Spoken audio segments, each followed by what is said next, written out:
Imagínate, el día más feliz de tu vida, aquel con el que has soñado desde pequeño, sí. Se convierte en una pesadilla de la que no hay escapatoria. ¿Y si descubrieras eso? La mujer que debía acogerla como a una hija planeó quitarse la vida justo en ese momento. ¿Del brindis? Esta no es la trama de una novela gótica, sino una historia real y oculta.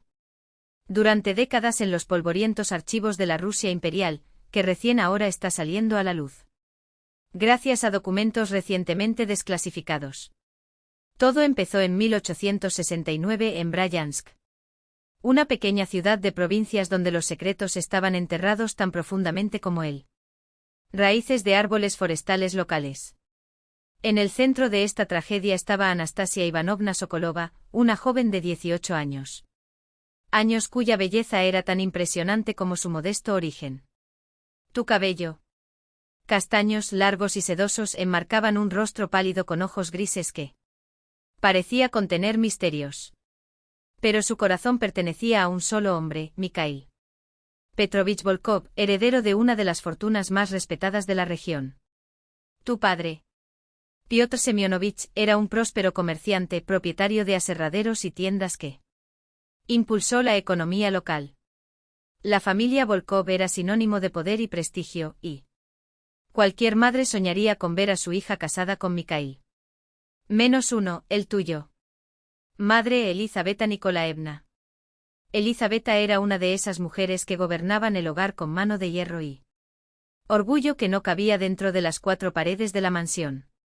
Cuando Mikhail presentó Anastasia a la familia, el aire se heló. La matriarca apenas ocultó su desdén, arrojando a la niña una mirada que valía más que 1000 palabras de desprecio. ¿Cómo puede mi hijo degradarse a una unión con esta cosita? Habrían sido sus palabras, según él. Testimonio de la hermana menor de Mikhail, Ekaterina, que presenció la escena. El padre, aunque silencioso, no parecía aprobar la crueldad de su esposa, pero tampoco tenía coraje para enfrentarla. Contra todo pronóstico, el romance continuó. 6 meses después, Mikhail anunció el compromiso. Piotr, al ver la genuina felicidad de su hijo, bendijo la unión. Elizaveta, sin embargo, hervía por dentro, sabiendo que no podía desafiar abiertamente. Marido y heredero, tragó el veneno del odio en silencio mientras planeaba servir otro tipo de veneno. 3 meses antes de la boda, algo extraño empezó a suceder. Elizaveta comenzó a visitar regularmente la farmacia del comerciante Stein, en la Rua Moscú. El farmacéutico Friedrich Stein, en su declaración a la policía, reveló que la señora Volkov había mostrado un interés sospechoso por las sustancias tóxicas, especialmente arsénico. Ella insistió en que necesitaba algo fuerte contra las ratas que infestaron nuestros almacenes, dijo. Le advertí de los peligros, pero ella aseguró que tomaría todas las precauciones. Bajo la excusa de una plaga inexistente, Elizaveta adquirió una cantidad letal del polvo blanco. Mientras los preparativos para la boda estaban en pleno apogeo, Elizaveta sorprendió a todos al involucrarse personalmente en los detalles de la recepción. Ella eligió el menú, supervisó la decoración, actuó como una perfecta anfitriona. 1.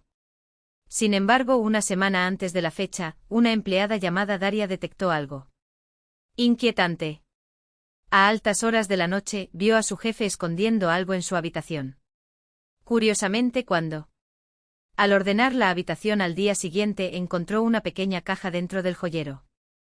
En su interior, un polvo blanco parecido al azúcar refinada. Pensé que era algo crema importada que la señorita usaba en la cara, confesó Daria más tarde. La olí. Pero no tenía olor. No me atrevía a intentarlo. Luego llegó el 15 de mayo de 1869. El sol brillaba como un presagio de felicidad.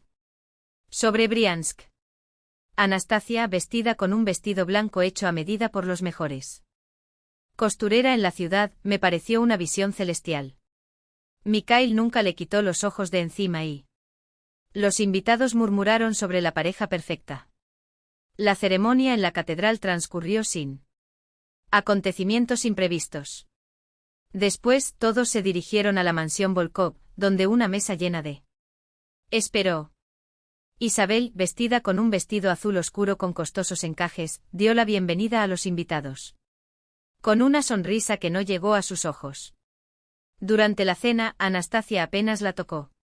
Comida, nerviosismo nupcial, pensaban todos. Cuando llegó el momento de postre, pastel de bodas y gelatina de frutas, Elizabeth se acercó a la nuera con un pequeño cuenco de cristal. Este es un dulce especial, preparado según una vieja receta de nuestra familia, anunció en voz alta, para que todos lo oyeran. Tenemos la costumbre de que la novia pruebe primero, como símbolo de una dulce vida que te espera. Anastasia, deseosa de complacer, aceptó el cuenco. Dentro una gelatina con pequeños gránulos blancos. Es azúcar cristalizada, explicó Elizabeth. La joven se llevó una cucharada a los labios. Lo que siguió fueron escenas de horror que marcaría para siempre a quienes lo presenciaran. Anastasia puso sus manos en garganta, emitiendo un sonido gutural. Su rostro contorsionado por la agonía, sus ojos con los ojos muy abiertos por el terror. Intentó levantarse, pero sus piernas cedieron y se desplomó en el suelo. Derribando vasos y platos. Mikhail corrió a ayudarla, pero ya era demasiado tarde. El cuerpo de la novia se estremeció con convulsiones, le salió espuma de la boca, los ojos se dieron la vuelta. Se escuchó un grito: «Llame a un médico». Dr. Stepan Arkadyevich Lebedev, que estaba entre los invitados, se apresuró a examinar a la joven. En minutos no había nada más que hacer. No había ninguna duda, se trataba de un envenenamiento, escribió Lebedev en su informe. Los síntomas eran claros: dolor agudo, espasmos, espuma en la boca. Y ese olor dulce en los labios. Lo reconocí de inmediato.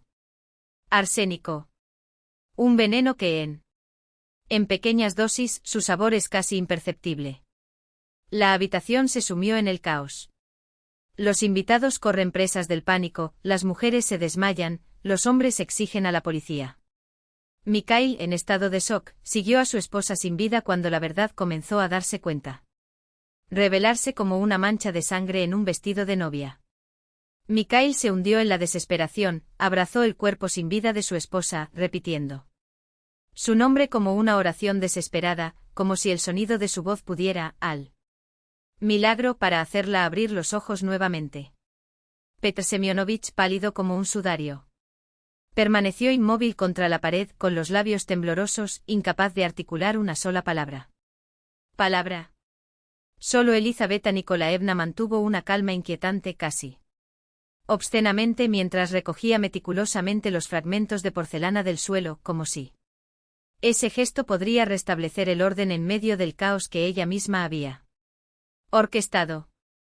La policía llegó media hora más tarde, pero el veredicto del doctor Lebedev ya resonaba a través de las paredes de la mansión: envenenamiento. Insistió en que los restos de la cena fueran conservado para el análisis, con especial atención al misterioso que Elizabeth sirvió a la novia. Sin embargo, cuando los investigadores buscaron el cuenco de cristal que contenía los últimos restos del manjar, había desaparecido. Como si el mismo aire se lo había tragado. El investigador Iván Dmitrievich Karpov, un hombre de mirada y métodos penetrantes, implacable, asumió el caso con la precisión de un cirujano ante un cuerpo abierto. Su primer acto fue aislar a cada huésped en habitaciones separadas, cortando cualquier posibilidad de colusión.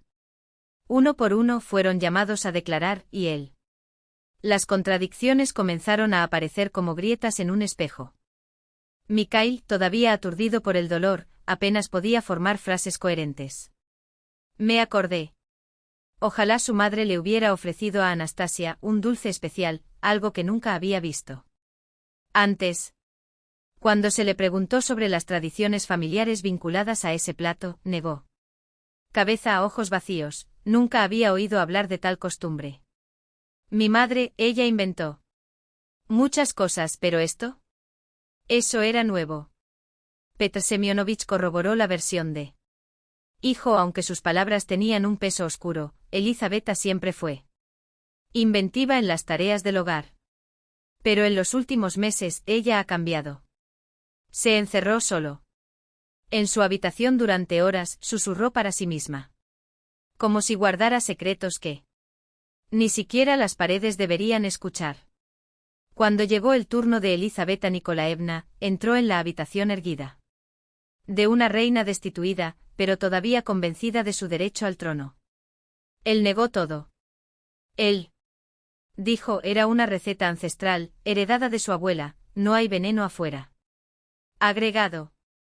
La pobre muchacha debía tener un corazón débil, murmuró con los dedos, jugando con el crucifijo alrededor de su cuello. Pero fue entonces cuando Karpov mencionó el cuenco, extrañando que su máscara finalmente temblara. Un sonrojo se apoderó de su rostro, seguido de una palidez mortal, debe haberse roto en la confusión. Los sirvientes tiraron los pedazos junto con el resto de la basura. El investigador no necesitó más palabras. Ordenó una búsqueda minuciosa del propiedad, pero el cuenco, como la verdad, se había desvanecido en el aire. Aún así, Karpov no se dejó engañar. Ordenó confiscar todos los platos de la cena, las sobras de alimentos y sobre todo, de los efectos personales de Elizaveta. Estaba en su habitación. Escondido dentro del joyero que la doncella Daria había mencionado, encontraron él. Prueba irrefutable, una pequeña caja de plata que contenía un polvo blanco fino como la nieve. Mortal como el silencio. Friedrich Stein, el farmacéutico de la ciudad, confirmó lo peor ante la mirada severa del doctor Lebedev. Arsenito. MY en alta concentración. Y esta caja, su voz se apagó. Por un momento fui yo quien se lo vendió a la señora Volkova. Ella dijo que era para matar ratas. El veneno que le quitó la vida a Anastasia durante las celebraciones de la boda había sido comprado a sangre fría, meses antes, con un pretexto tan banal como siniestro. Elizaveta Nikolaevna fue arrestada esa misma noche, acusada de asesinato premeditado. La noticia corrió como la pólvora, encendiendo la imaginación de todos. Una ciudad que hasta entonces veía a los Volkov como una familia intocable. Los periódicos publicaron titulares sensacionalistas, el envenenador de Briansk, como la mató una madre. La novia del propio hijo, la fiesta de la muerte, el arsénico en el dulce nupcial. El escándalo traspasó fronteras, transformando el caso en una leyenda macabra. Susurrado en salones y mercados como advertencia a las ambiciones excesivas.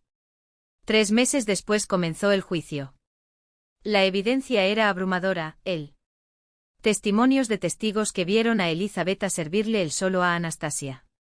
El testimonio del farmacéutico, el veneno encontrado entre sus joyas, y finalmente el informe forense que confirma concentraciones muy altas de arsénico en el estómago y sangre de niña. Pero lo que realmente heló la sangre del público fue el revelación de la razón.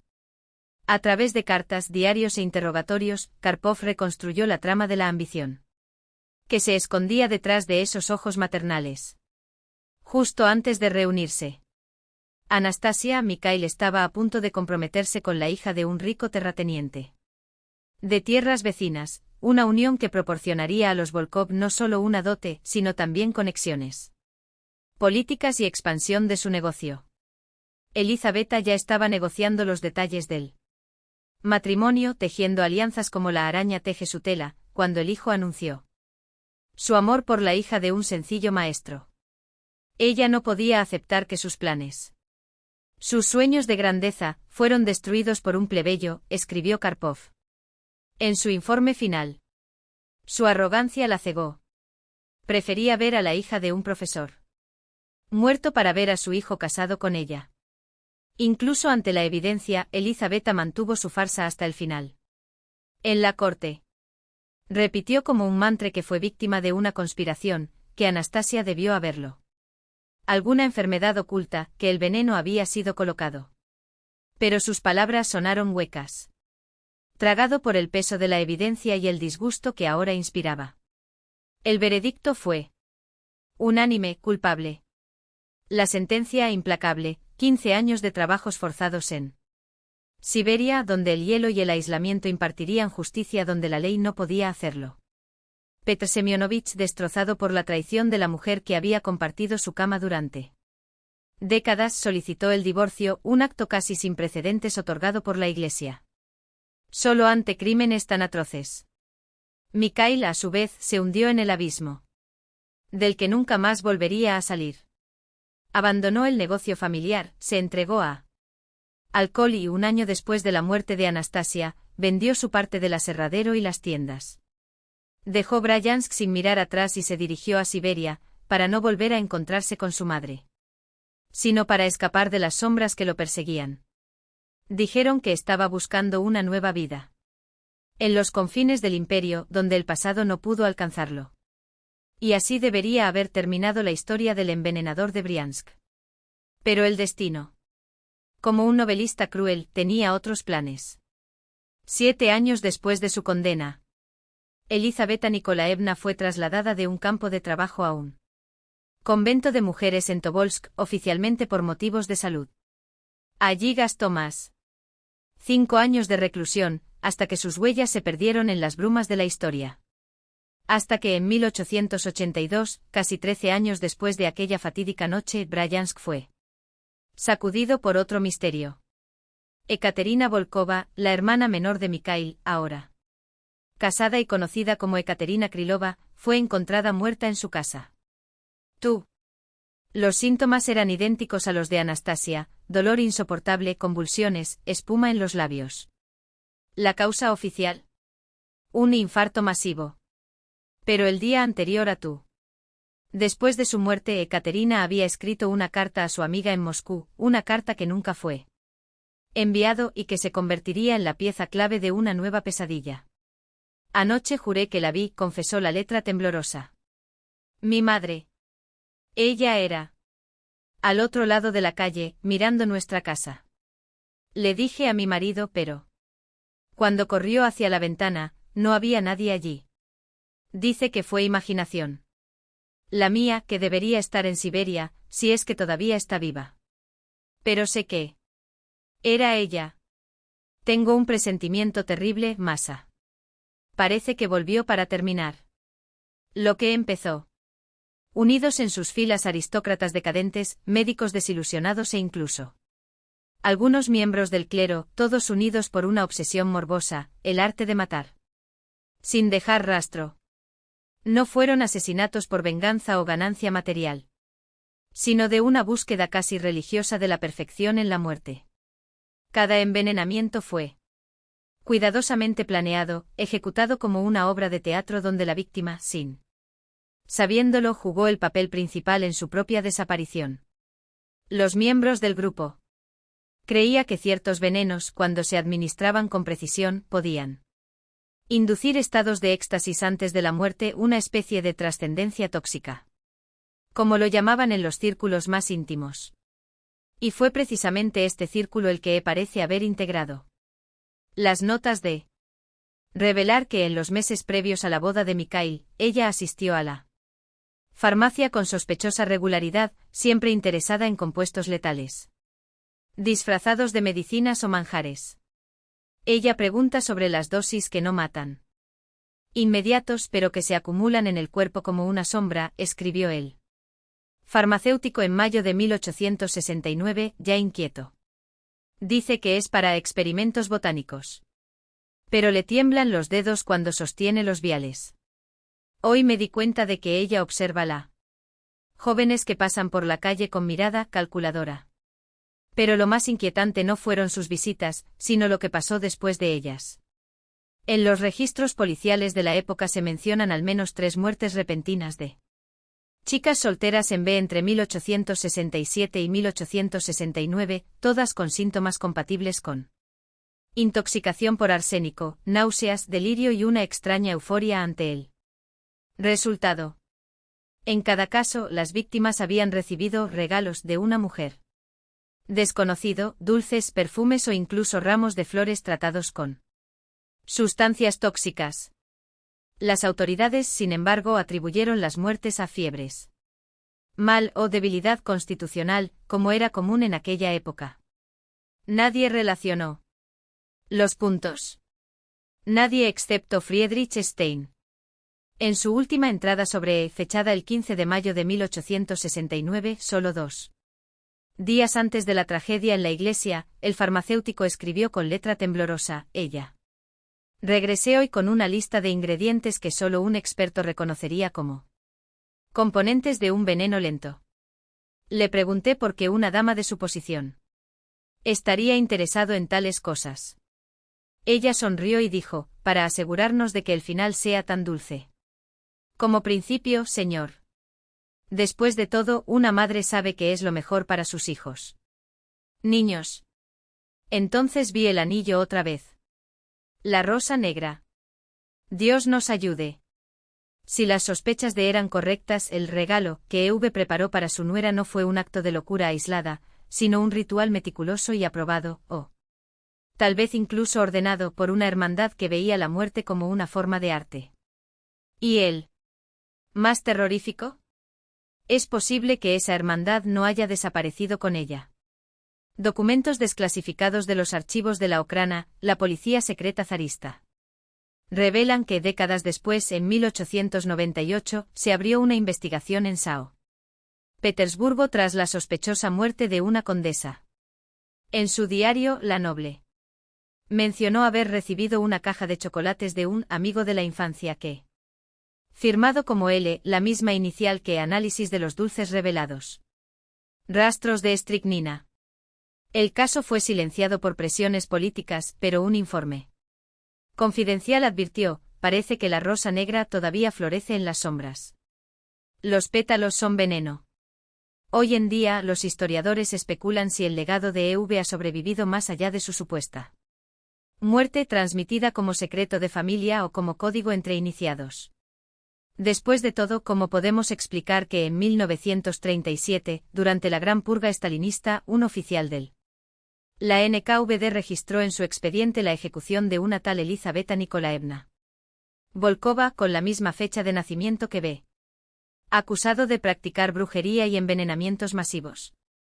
Los archivos soviéticos son notoriamente inexactas, pero la coincidencia es demasiado para ignorarla. Y luego están los rumores modernos. En 2018, un toxicólogo de Moscú recibió una carta anónima que contiene una muestra de polvo blanco y una nota, prueba esto. Es el receta original. Dime si todavía funciona. La sustancia era una mezcla sofisticada de arsénico y azúcar, idéntico al descrito en los diarios de Agafya. La escritura, según los expertos, se remonta al siglo XIX. Quizás EV nunca murió. Tal vez simplemente se convirtió en una leyenda, y las leyendas, como sabemos, tienen la costumbre de resucitarse cuando menos lo esperamos. Al final, ¿qué es una madre sino alguien que nunca deja solos a sus hijos? Mismo cuando estos niños son víctimas de su propio veneno. No era ni un club de bordado ni una sociedad literaria. Era la Orden de la Rosa Negra, una hermandad clandestina que unía, sobre todo, a mujeres de la alta sociedad.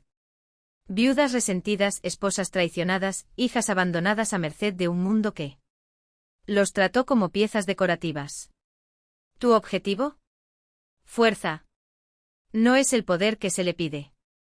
Rodillas, pero el que con sus propias manos se levanta, aunque esas manos están manchados de veneno. Estudiaron botánica con la precisión de los cirujanos y la química con la paciencia de los alquimistas. Sabían que una dosis de belladona podría. Parece un desmayo común que el arsénico, bien dosificado, imitara una fiebre pasajero. Y sobre todo, sabían que la muerte de un hombre poderoso era, muchas veces, a veces la libertad de una mujer. Stein, en sus notas febriles, mencionó rumores sobre una célula de rosa negro en Bryansk, y no solo allí.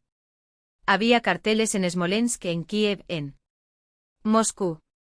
Pero dudó en hablar. Después de que Elizabeth Volkova fuera arrestada, el investigador planeó revelarlo todo a su superior, Karpov. La noche anterior al Al encontrarse a alguien intentó desfigurarle la cara con ácido. Escapó por poco, pero... El mensaje era claro, estaban mirando. Veo sus símbolos por todas partes, escribió en su diario, en las puertas de los salones de té, en los dobladillos de los vestidos de mujer. Señoras, incluso en los dulces que se sirven en los bailes. Están por todas partes. Y yo soy él. Próximo. La historia demostró que sus temores eran ciertos. Entre 1850 y 1900, la Rusia imperial registró una ola anómala de muertes por envenenamiento, novias jóvenes, herederas recién casadas.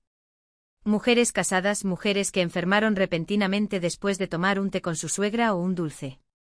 Recibido de amigos. Ningún caso fue resuelto. Las investigaciones se toparon con silencios convenientes en informes falsificados, en testigos que misteriosamente. Versiones modificadas o desaparecidas. ¿Coincidencia? ¿O la mano invisible de un organización que ha operado en las sombras durante décadas? Y luego está el caso de Elizabeth Volkova, o mejor dicho, sus muchas encarnaciones. Oficialmente fue enviada a Siberia, donde, según los informes, murió de un ataque al corazón. En tránsito. Pero los registros del convento de Tobolsk cuentan otra historia. 6 meses después de su fallecimiento, una mujer llamada Elizabeth Sokolova de modales aristocráticos y profundos conocimientos de herbología, aparecieron en el monasterio. Durante 5 años dirigió la farmacia local, distribuyendo medicinas y quizás otro tipo de recetas. Hasta que un día se evaporó. Sin camino. Nadie. Como si nunca hubiera existido. Hasta que en 1880, una viuda llamada Isabel Voronova abrió una confitería en Kazán. Sus dulces eran obras maestras, jaleas traslúcidas, mermeladas con un brillo casi hipnótico. A las novias jóvenes de la ciudad les encantó. Y uno a uno fueron muriendo. Siempre después de visitar la tienda. Siempre con los mismos síntomas, náuseas, convulsiones.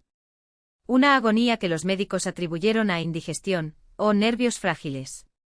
Ninguno. Autopsia. Ninguna investigación seria. Hasta que en 1883, cuando la policía finalmente comenzó a hacer preguntas, Voronova cerró las puertas y desapareció. Los rumores la situaban en San Petersburgo, donde, bajo el nombre de Elizabeth Nikolskaya, se convirtió en institutriz de un funcionario de alto rango. Un año después, su esposa murió. De causas naturales, por supuesto. 6 meses después se casó con el ama de llaves. El escándalo fue enorme, pero ningún fiscal se atrevió a tocarlo. El poder del nuevo marido. Protegido. Hasta que el peso de las sospechas les obligó a huir a Europa. París, 1887. Se ve a una pareja rusa en un café cerca de la Ópera Garnier. Ella. Elegante con un broche en forma de rosa negra. Está pálido y tiene profundas ojeras. Nunca más fueron vistos. ¿Eran todas estas mujeres la misma Elizabeth Volkova? La justicia nunca lo demostró. Pero la lógica del veneno no deja dudas, quien aprende a matar una vez, rara vez. Abandonar el arte. Y si la rosa negra existió, no se limitó a un solo asesino. Era un sistema. Una tradición transmitida de madre a hija, de dama a aprendiz. Como una receta familiar.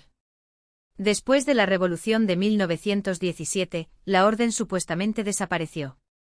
Pero ciertos patrones no mueren con los regímenes.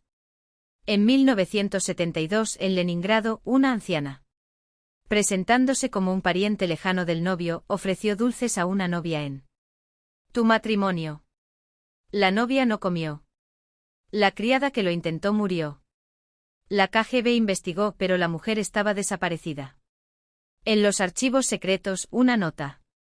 Modus operandi compatible con casos prerevolucionarios. Posible conexión con Rosa Negra. No hay nada más que hacer.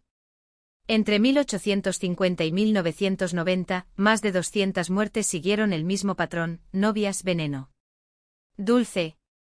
De Moscú a Tbilisí, de Kiev a Vladivostok, se extendía la sombra del orden. No fue una epidemia. Fue una cacería. Y los cazadores siempre un paso por delante. El análisis de los patrones reveló algo aún más inquietante, una red de cómplices.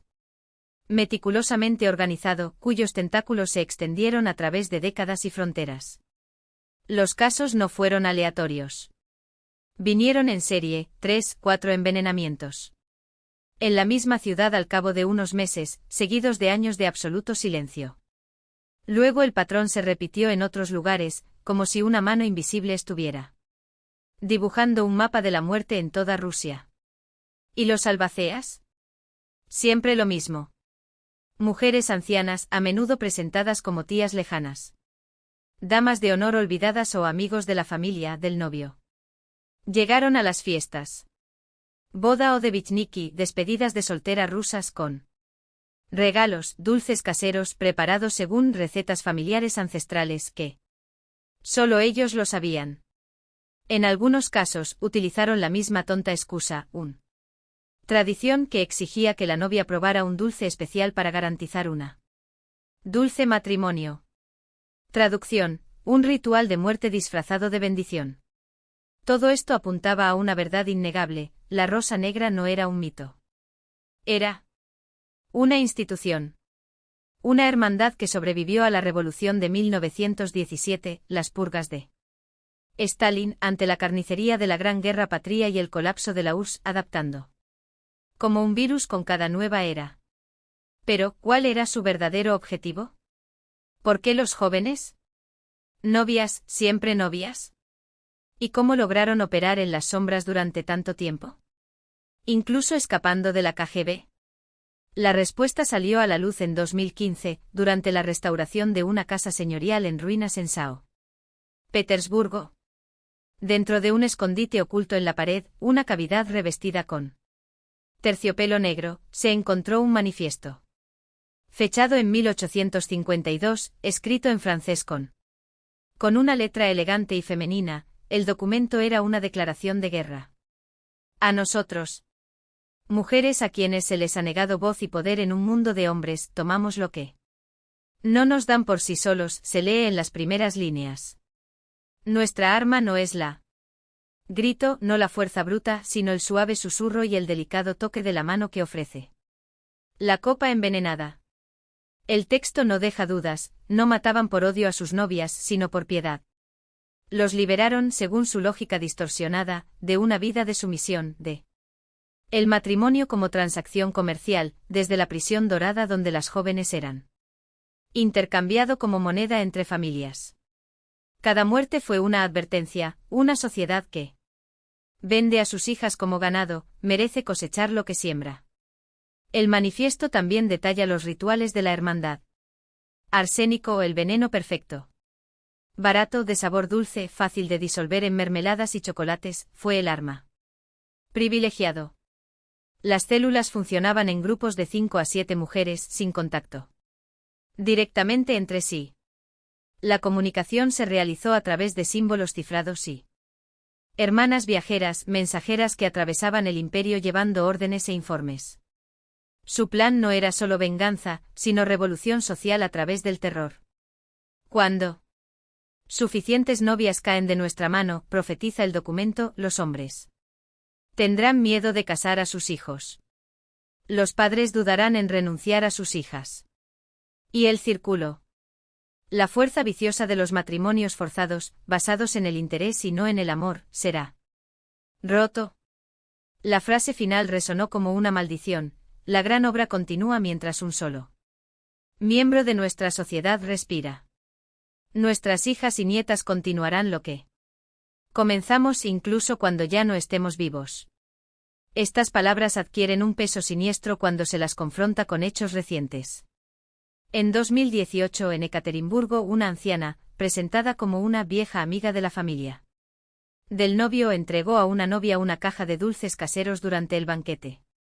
Los padres sospechosos enviaron las golosinas para su análisis, arsénico puro. La mujer se evaporó, dejando tras de sí una identidad falsa. En el mismo año, en Bryansk, lugar de nacimiento de la leyenda, una exposición sobre la historia de la ciudad muestra una fotografía. Antigüedad de la familia Volkov, tomada un año antes de la boda envenenada de 1848. A la mañana siguiente el personal del museo encontró una rosa negra seca, colocado sobre el marco de cristal. Nadie vio quién lo dejó. ¿Coincidencia? ¿Imitación? ¿O prueba de que la rosa negra nunca se detuvo? ¿Existe? ¿Simplemente se adaptó como siempre lo ha hecho? La ciencia oficial descarta la idea. Los historiadores sostienen que no hay evidencia. Aspectos concretos de una organización continua desde hace más de siglo y medio. Para ellos, casos similares son fruto del azar, de imitadores inspirados en la leyenda o de histeria colectiva, un miedo que se alimenta a sí mismo y se transmite de generación en generación. Pero los criminólogos y los expertos en crímenes en serie no están de acuerdo. Las similitudes son demasiado, arsénico en los dulces de boda, la farsa de la tradición familiar, la desaparición instantánea de los asesinos. Hay quienes teorizan que incluso si el Black Rose original se ha disuelto, su filosofía resurge cada vez que las condiciones sociales fertilizar, cuando el matrimonio vuelva a ser una jaula, cuando las mujeres se reducen a peones en un juego de poder masculino. Lo que queda es una pregunta sin respuesta: ¿cuántas novias, a lo largo de 170 años, sonrieron a la cámara con sus vestidos blancos sin saber que los dulces en sus manos era un billete de ida a la muerte? ¿Y cuántos, hoy en día, siguen ejecutando esto? Riesgo mientras una sombra negra en forma de rosa se cierne sobre cada matrimonio, esperando el momento adecuado para florecer. Curiosamente, hasta el día de hoy persisten los rumores sobre antiguas tradiciones familiares, vinculado a los dulces, especialmente jaleas y mermeladas. Cuando se le preguntó sobre el origen de esta desconfianza, la gente tiende a mirar hacia otro lado, murmurando algo vago. Escuché una vieja historia, mi abuela siempre advertía. ¿Es solo una coincidencia? ¿O el eco de un trauma colectivo que se niega a ser olvidado, una advertencia transmitida de generación en generación, como una advertencia codificada? Cuidado con regalos de boda, especialmente aquellos que se dan con una sonrisa y una mención de una tradición familiar. Y quién sabe, en este mismo momento en alguna ciudad rusa, una señora con manos amables y temblorosas no están preparando tus dulces especiales, siguiendo una receta que ha llevado durante décadas. Un anillo con el discreto símbolo de una rosa. Brillos negros en su dedo, herencia de un pasado que tal vez ni siquiera comprenda completamente. En 2020 el historiador y criminalista Andrei Vasiliev publicó La Rosa Negra, la Sociedad Secreta de Envenenadores en Rusia, obra que sacudió los cimientos de academia. Con base en expedientes, testimonios y estándares criminológicos inéditos. Vasiliev reconstruyó el tejido de una organización que, durante más de un siglo, actuó en él sombras con precisión quirúrgica. Algunos estudiosos aplaudieron su tesis como la pieza final de un rompecabezas macabro, otros, sin embargo, lo acusaron de sensacionalismo, de forzar conexiones donde solo había coincidencias. Pero incluso los escépticos no podían negar un hecho: la historia del envenenador de Bryansk y el presunto Black Rose es un fenómeno único en el crimen global. Ser como una red, orquestados o como una serie de imitaciones inspiradas por el mismo odio, el legado es innegable. ¿El más inquietante? Tras la publicación del libro, la realidad pareció confirmar su páginas. En varias ciudades rusas aparecieron grafitis de rosas negras en las paredes de iglesias donde se celebraban bodas. En Nizhny Novgorod, una anciana fue detenida en él. Intente entrar a una recepción nupcial con una caja de dulces caseros, reseñas. Reveló arsénico en dosis letales. La mujer, declarada inestable mental, repitió como un mantra fragmentos de leyendas urbanas sobre la rosa negra que había leído en línea. Casos como este han reavivado la fascinación por el tema y los foros de Internet multiplicado, lleno de descendientes que juraron guardar secretos familiares sobre el grupo. La mayoría, por supuesto, no eran más que ficción o histeria colectiva. Pero algunos algunos detalles eran demasiado para ignorarlos. Un usuario anónimo, por ejemplo, compartió la historia de su tatarabuela, supuestamente miembro de Rosa Negra a principios del siglo XX. Antes de morir, la mujer le entregó un libro de recetas amarillento por el tiempo, donde, entre las instrucciones para mermeladas y pasteles, fórmulas de veneno se escondían disfrazadas de ingredientes. Los expertos lo confirman, el papel, la tinta e incluso los métodos culinarios descritos coincidían con el tiempo. Peor aún, las notas al margen sugerían una jerarquía siniestra. Los iniciados comenzaron con lecciones básicas, como dosificar arsénico en dulces sin alterar el sabor. Pocos alcanzaron los niveles más altos, donde el verdadero misión grupal. Porque la Rosa Negra no se limitó a las novias. Esa era solo la cara más visible y simbólico de su cruzada. Sus objetivos incluían tiranos domésticos, maridos que convirtieron los hogares en cámaras de tortura, padres que vendieron a sus hijas como mercancía. Una justicia paralela, ejecutada con la precisión de la cirugía y el silenciamiento de un fantasma. Después de todo, ¿quién sospecharía de un vecino que ofrece mermelada, o de una tía que se empeña en preparar la tarta nupcial como antes? La pregunta sigue siendo, ¿cuántas de estas mujeres fueron víctimas de sus propios tiempo y cuántos, por el contrario, fueron los únicos en comprender que ciertas tradiciones merecían ser enterrados, incluso si eso significara envenenarlos?